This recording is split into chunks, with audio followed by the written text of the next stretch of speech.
All right, boys and girls. This has been, as of today, almost a year-long project, this DAC we're building. And now let me show you why. That's its final. This is going to have a 3-I. I can't say who the owner is. He wants to keep that to himself. And I don't blame him, because this is the only one I'm going to build like this. It is actually going to be a 2-piece unit. That's a transformer for it in the buddy box over there. Give me a shot of that, Art, so you can see that. Here. That's the transformer. So, it's high voltage only.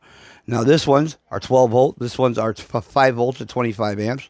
We're going to put our high voltage rectifier section right here. And so far, the radio is in and it's wired. Now, we're going to flip this up in a minute and give you a shot of the bottom. But we put a new piece of tin in here. We were trying to make this a one-piece unit. It's not going to happen. This guy's been waiting a year, almost a year, if not more, to get this radio done. And when I tell you guys, sometimes the wait is worth the wait. Is it worth the wait, Helper? Okay, well, yeah, you're right, it's worth it. On this one, it's especially worth it. So, anyway, this is the top. It's going to be our high voltage. We're going to double that 1100 volt transformer, double about 2800 volts in the top of the Z. And, yeah, it's coming together. It's going to be a 2-piece, though. I'm going to flip it on. We're going to stop this video. I'm going to flip it up on its side. You can check out all the work in the bottom.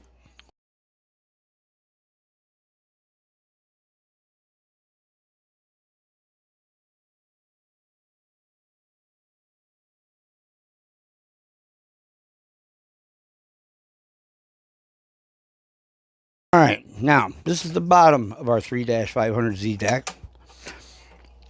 We are reconstructing this side because we're moving the transformer. So here's our filament choke. And we've added, because we use a DC supply on the filament, the bias has to be wired up a special way with a certain kind of a diode that we make. We don't buy them. We buy certain value and we make them. So in here is going to live right here, somewhere in here, in the back or something. It's already going to live our relay. Simple 3-pole double throw relay. One's going to carry in and output for the RF, and the other one's going to be throwing the bias from a resistor to ground on high voltage to keep it from carrying up to our 5.6 volts, I think.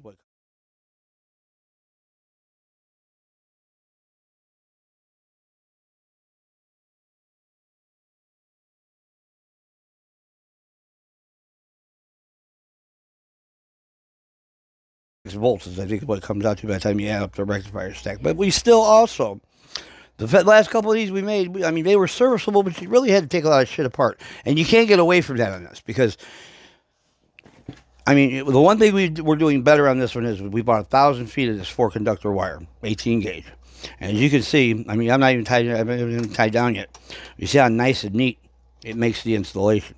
But now here's the cool thing. If we got to work on this, we take the bottom off. We take whatever I'm going to put in here to secure it loose. Now I can work on the damn radio. Boom.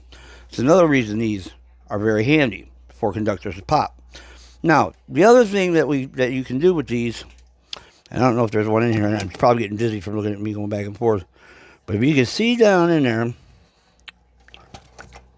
right, there we go. That's the input for the channel selector and display driver, okay? Those wires break off easy during reconstruction when you're putting it together. So when you do a rail like that, zoop, put a bead of hot glue over the top of it. Now on the other side, you can see that. There's a bead of hot glue on that, so that when we move this stuff around for service, it actually has some strain release. So now this is going to live back in here. Now, for all you guys that are going, well, all you're doing is taking a mobile chassis and putting it in a base station, and I'm going to say to you, do this exact thing. What in the hell do you think Galaxy and Ranger does?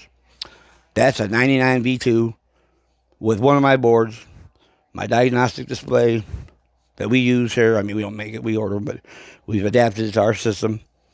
Okay, that's my personal radio, and it is for sale. Anybody who wants a 300-watt Ranger Turbo, brand new, freshly built, $1,500, just so you know. Anyway, and that's assuming I can get another one to replace it to build another one, because radios are getting hard to find. So, we did go the extra mile. We usually epoxy these from the back. We actually drilled the screws on this because the big channel selector knob is going to cover that. We are actually going to be able to use all of the original knobs across here. What's going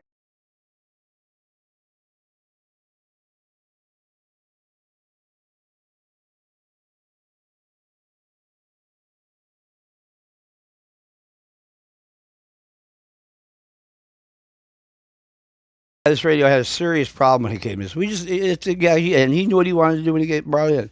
And here's the sad thing, okay? You see a lot of this where guys do shit like this. I think they had channels or something on it. Now, the bad thing is, I'm not going to redo the front of this radio. He wants to keep it looking like just a damned old deck until you fire it up and see that Z-tube glowing in there and bust 700-800 watts a peak. Then you change your mind real quick. So that's where we're at. This is Dak 10. We ain't relettering anything we don't have to.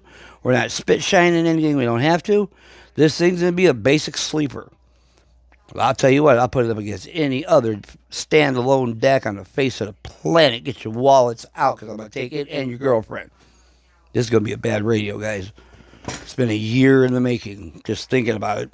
And then I don't know how many chassis blown up because my dumb ass is trying to shield the chassis on the top side right next to a Z-tube wondering why I'm blowing up my chassis. This has been an experiment. Nobody with any brains in their head would do this. So guess what? That's what you come here for. So, but it's coming together. There's going to be on the side for our AC. Now, in a deck, there's a void right here between this and the outer case. Now, on the side with the tube, there's going to be an exhaust fan here pulling out. And then on the back, somewhere down here, there'll be a fan.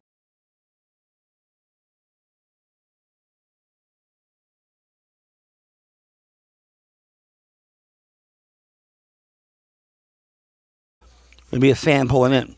So we're going to have, actually, the other fan is going to go on this side. So it's going to blow in here on the top side and get sucked through and get pulled across here, keeping our whole power supply cool. So there we are so far. It's a bad dude. Don't ask what it costs, because you know what? You guys don't even want to know. Trust me. We sell this amp. Basically what we're doing is building a 3-500Z single tube amp and sticking a radio inside it. Okay? Galaxy and Ranger do the same thing with their little MOSFET BS 4 transistor garbage. You know, and I am going to have to use a real transistor. We're going to put a 2879. We're going to sneak it in here somewhere. A little single driver board to drive this 3500Z tube. Because this chassis here only makes 20 watts peak. On 11 to 12, 15 watts on AM. Solid 20 on sideband. That's our, you know, sideband's always RMS. So that ain't even going to tickle the 3500Z. We're going to hit that bad fellow with about 50, 60 watts of RMS with 2,800 volts on top of the tube. This thing ought to rail its behind off. At least that's what the math tells me, and that's what we had it.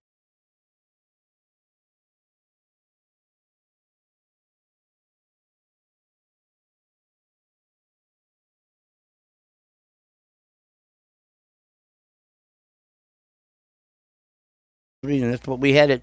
That's what I had it doing, stretched across all the parts on a jig, just making sure it worked. So now here we go. The fun begins. Now I got to put it in the customer's box, and I'm solely making this video today so he can go look. He's like I said, this man's been waiting a year, and if I was him, I'd be very upset. But he knows what happens when my brain cooks on something for a year. This ain't gonna be no ordinary fellow, but it's gonna be a bad fellow. So y'all check it out when it's done. We are gonna post it. And we'll probably be giggling through the whole damn video. So, 7-3s, God bless you, keep your hands clean. And Da Familia 409, we'll talk to you later. 7-3s.